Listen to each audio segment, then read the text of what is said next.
और यदि 4 पड़ गए तो फिर 84 कोटियों को पार करना पड़े, 84 लाख योनियों को पार करना पड़ेगा।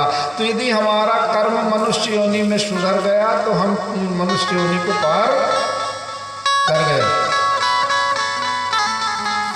और यदि इस योनि में कर्म धर्म नहीं बना तो फिर हमको नाना प्रकार के जंजालों में फिर 84 लाखों में फिर भ्रमण करना पड़ता है। तो वो जिज्ञासु भक्त जो थे विचित्र जाकर के अपने ग्रह में ले जाकर के सदगुरुदेव मुनीन्द्र स्वामी जी महाराज को और गुरु दीक्षा धारण करते हैं।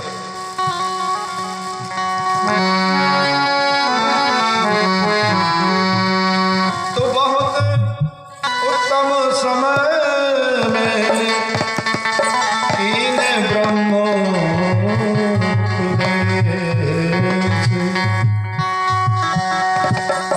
पत्नी आनंद में जाने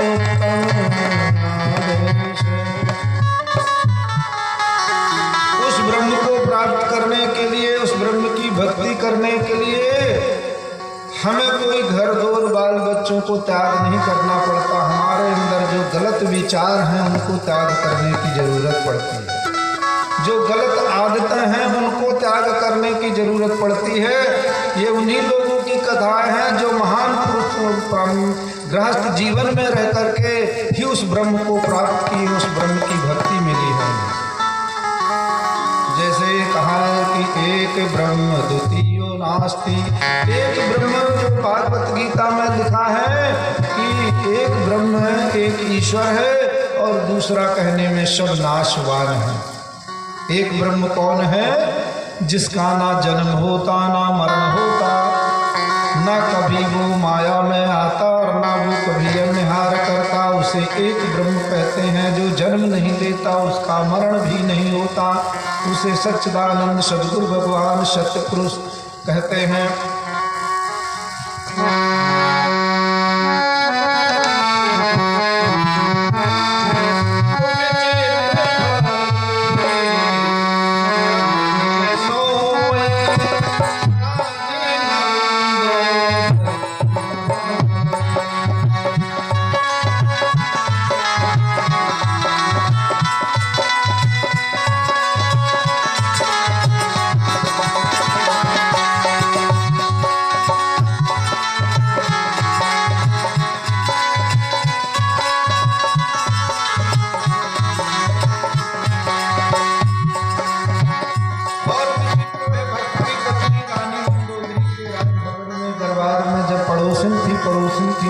तो पड़ोसियों के यहाँ बैठने जाया करते हैं।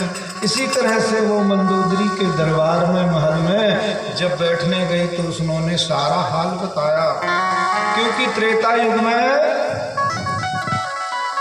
साधु संतों का, गुरुजनों का कभी दर्शन नहीं होता था, हो जाए तो उन्हें के भाग्य उदय हो जाते थे। तो वही बात जाकर के और अपने गुरु दीक्षा धारण करने की रानी मंदोदरी को कहा।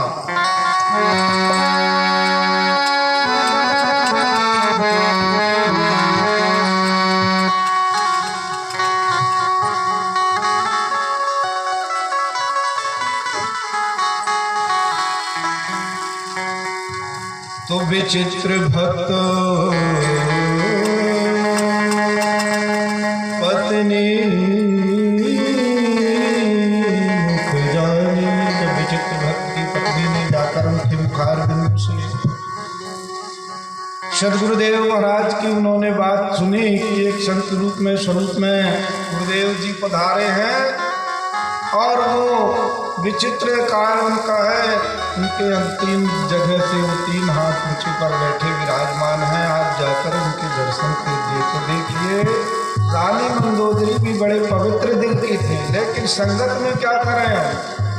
आजकल लोग पत्नी जो होती है देखते हैं, कभी कभी लोग पत्नी को कहते हैं तुम सीता क्यों नहीं बन रही हो, तो सीता जी भी कहती हैं तुम राम क्यों नहीं बन रहे हो। एक इस तरह का खता है कि एक शराब पी करके आकर के पत्नी को मारा करते थे, और सीता का उदाहरण दिया करते थे। तो वो सीता जी क्या कहती है, पत्नी क्या कहती है कि तुम सीता जी का उदाहरण तो दे रहे हो, लेकिन तुम राम क्यों नहीं बन रहे हो, तो तुम पहले राम बनो तब मैं सीता बनूंगी। अब तुम राम ही नहीं बनोगे तो मैं सीता कहाँ से बना पाऊंगा मुझे। तो कहने का अर्थ ये है कि एक गृहस्थ जीवन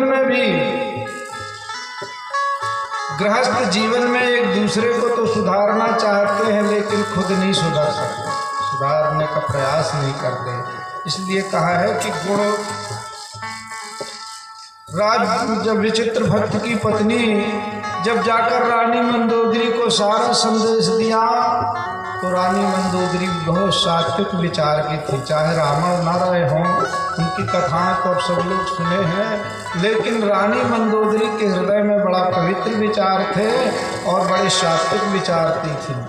इसलिए उन्होंने जाकर के सदगुरु का दर्शन किया और हाथ जोड़ करके विनय किया कि हे गुरुदेव, आप मुझे भी अपना भक्त, अपना शिष्य स्वीकार कीजिए ताकि मेरा भी ये जीवन कल्याण, क्योंकि मैं तो ऐसे दरबार में फंसी हूँ कि वो किसी साधु संतों को मानते नहीं, किसी गुरुजनों को नहीं मानते, इसीलिए उनके जो है लड़ाई झगड़ा करने के अलावा